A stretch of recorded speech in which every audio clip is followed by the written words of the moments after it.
నమస్తే. ఇన్నాళ్ళు నన్ను సపోర్ట్ చేస్తూ, ఎంకరేజ్ చేస్తూ మీ ప్రేమని నాకు అందిస్తున్న ప్రతి ఒక్కరికి కృతజ్ఞతలు.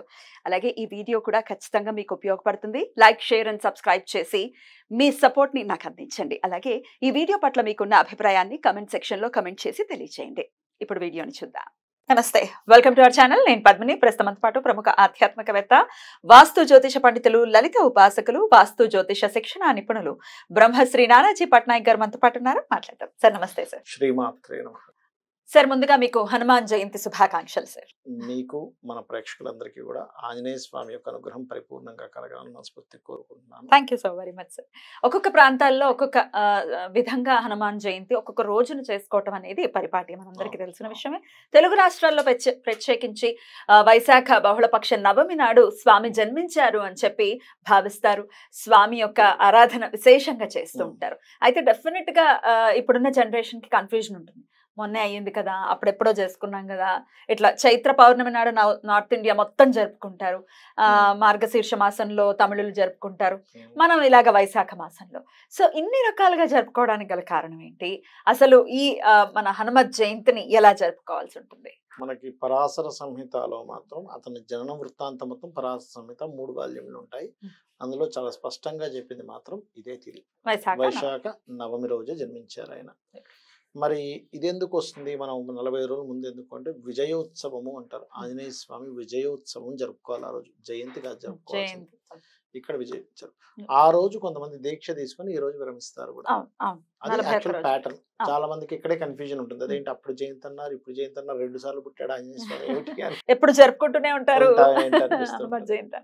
ఈసారి ఏంటంటే అంటే కామన్ గా ఈ వైశాఖ మాసంలో ఆంజనేయ స్వామి యొక్క జననం, ఆయన 12 సంవత్సరాలు గర్భవాసం చేశాడు. ఆయన 12 ఇయర్స్, 12 ఏళ్ళు పరాశర సంహితలో ఉంది. 12 ఏళ్ళు గర్భవాసం చేసి బయటకు వచ్చి అతను జంజము యజ్ఞోపవీతంతో జననం జరిగింది. ఆయనకి కుండలాలు, యజ్ఞోపవీతము, పట్టు వస్త్రంతో ఆయన జననం జరిగిందని చెప్తూ ఉంటారు. ఆయన జన్మించిన 6వ రోజు గ్రహణం కలిగింది. ఆవిడ అంజనాదేవి ఏంటంటే దర్బలు తెచ్చుకుందామని బయటకు వెళ్ళింది. ఆయన నిద్రలో ఇచ్చేటప్పుడే చెట్ల చాటు నుంచి ఒక పండులా కనిపిస్తుంది. సూర్యుడు అది ఏదో పండులా ఉంది, ఆకలేస్తుందని గంగిని ఎదుర్కొని వెళ్ళాడు. రాహు మింగడానికి వస్తున్నాడుగా, అదే సమయంలో రాహుని పట్టుకున్నాడు. ఈ రాహు వదిలించుకొని, బాబాయ్ ఏంట్రా బాబు నన్ను పట్టేసుకున్నాడు అని వదిలించేసుకొని ఇంద్రుడి దగ్గరికి వెళ్ళి ఇంద్రుడికి చెప్తే, ఎవరు అసలు ఈ ప్రాణి ఏమిటి అనుకొని ఆయన వెళ్ళి గదతో కొట్టగానే, అందుకే హనువు దెబ్బ తగిలింది కాబట్టి హనుమంతుడు. అప్పుడు అతను మూర్చబడిపోవడం, మిగతా దేవతలందరూ మరింత శక్తిని అతనికి ఇవ్వడం, బ్రహ్మ అయితే చిరంజీవిగా ఉండాలని చెప్పని ఇవ్వడం, సాక్షాత్ అతను ఈశ్వరుడు యొక్క అంశ. మనందరికీ తెలిసిన విషయం. భవిష్యత్ బ్రహ్మ అంటే ఒకప్పుడు విష్ణువుకి శివుడికి ఒక పోటీ లాగా జరుగుతుంది. పోటీ అంటే అతని రహస్యం చెప్పమంటాడు. ఏది ఒక రాక్షసుడికి ఇచ్చినటువంటిది, ఏదైతే గార్ధబాసురుడికి ఇచ్చినటువంటి వరం గురించి రహస్యం చెప్పమంటే నేను చెప్పను, అతనికి మాట ఇచ్చానంటాడు ఈశ్వరుడు, శివుడు. అయితే నేను కనుక తెలుసుకుంటాను, ఎలాగోలా తెలుసుకుంటానంటే, నువ్వు కనుక తెలుసుకుంటే నేను నీకు దాసుడిని అవుతాను అంటాడు. ఆ దాసుడిని అవుతాను అని అనడం ద్వారా ఆయన దాసుడిగా వస్తాడు రాముడికి, ఆంజనేయ స్వామి అవతారంలో. అయితే ఈశ్వర సంభూతుడు ఆంజనేయ స్వామి, శివ సంభూతుడు అంటూ ఉంటారు. ఆంజనేయ స్వామి యొక్క ఆరాధన కనుక చేస్తే నిజంగా అతను పక్క నుండే మనం నడిపిస్తున్నాడా అనేటువంటి ఫీలింగ్ మాత్రం మనకు ఖచ్చితంగా తెలుస్తుందమ్మా. అంటే ఎలా అంటే, నేను ఒక చిన్న ఉదాహరణ చెప్తాను. నేను ఒకసారి ఒక వాస్తు గురించి ఒక ఇంటికి వెళ్ళాను. వాస్తు చూసేసాను, కూర్చున్నాను. పెద్దవాళ్ళు ఏదో అడుగుతున్నారు. ఆ ఇంట్లో ఇంత పిల్లడు ఉన్నాడు. పిల్లడు ఉంటే సరదాగా నువ్వేం చదువుతున్నావు ఏంటి బాబు అంటే, నేను 3rd క్లాస్ చదువుతున్నాను అని చెప్పాడు. అయితే వీళ్ళు సరదాగా ఇంట్లో వాళ్ళు ఏం చేశారంటే, నువ్వు కూడా ఏమైనా అడుగుతావు గురుగారిని అడుగు అన్నాడు. సరదాగా చిన్న పిల్లడు ఏం అడుగుతాడు చూద్దాం. ఆ పిల్లడు అడిగింది ఏంటంటే, నేను స్కూల్ నుంచి వెళ్ళి వస్తుంటే నాకు కుక్కలు వెంబడబడుతున్నాయి, ఏం చేయాలని అడిగాడు. చిన్నపిల్లడు కదా, వాడి దానిలో నీకు ఎప్పుడైనా కుక్కలు కనుక వెంటబడితే నీకు భయం వేసిన కుక్కలు వెంటబడ్డా, కుక్కలు అనే కదా నీకు ఏ భయం వేసిన ఎప్పుడైనా జై హనుమాన్ అనుకో అన్న. అక్కడికి అయిపోయింది. దాని తర్వాత ఒక 2 నెలలకో 3 నెలలకో, నాకు కరెక్ట్ గుర్తులేదు, చాలా కాలం అయింది, వాళ్ళు మళ్ళీ ఇంకొక ఫ్లోర్ వేయడమో ఏదో సంథింగ్, పైన ఫ్లోర్ అనుకుంటే వేసేటప్పుడు మళ్ళీ వాస్తుకు పిలిచారు. మళ్ళీ వెళ్ళాను నేను వాళ్ళ దగ్గరికి.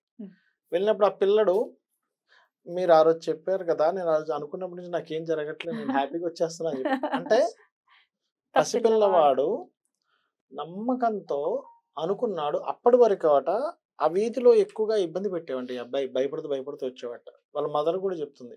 అవునండి ఆ రోజు మీరు చెప్పారు. నిజంగా ఐఎమ్ వెరీ ఇది. ఆ తర్వాత కొన్ని రోజులు మున్సిపాలిటీ వాళ్ళు వచ్చి కొన్నిటిని తీసుకెళ్ళిపోవడం.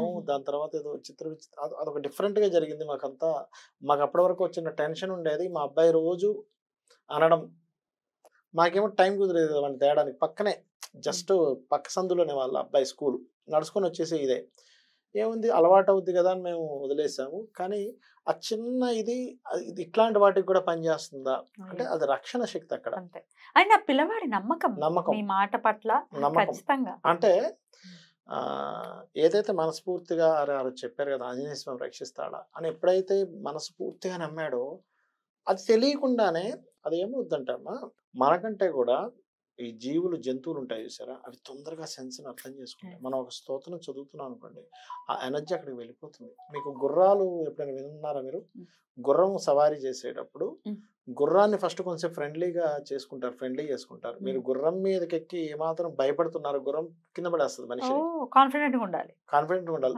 భయపడుతున్నట్టు ఉంటే కింద పడేస్తది. గుర్రం జంప్ చేసుకుంటూ వెళ్తుంది. దాంతో పాటు జంప్ చేయాలి. మనం స్ట్రిక్ట్‌గా ఉన్నాం అనుకోండి కింద పడేస్తది. అరే! నువ్వు సరిగ్గా ఇది లేవని. అట్లాగే మిగతా ప్రాణులన్నీ కూడా మనలో ఏ ఎనర్జీ ఫ్లో అవుతుందో అవి సెన్స్ చూసి చెప్పగలుగుతాయి.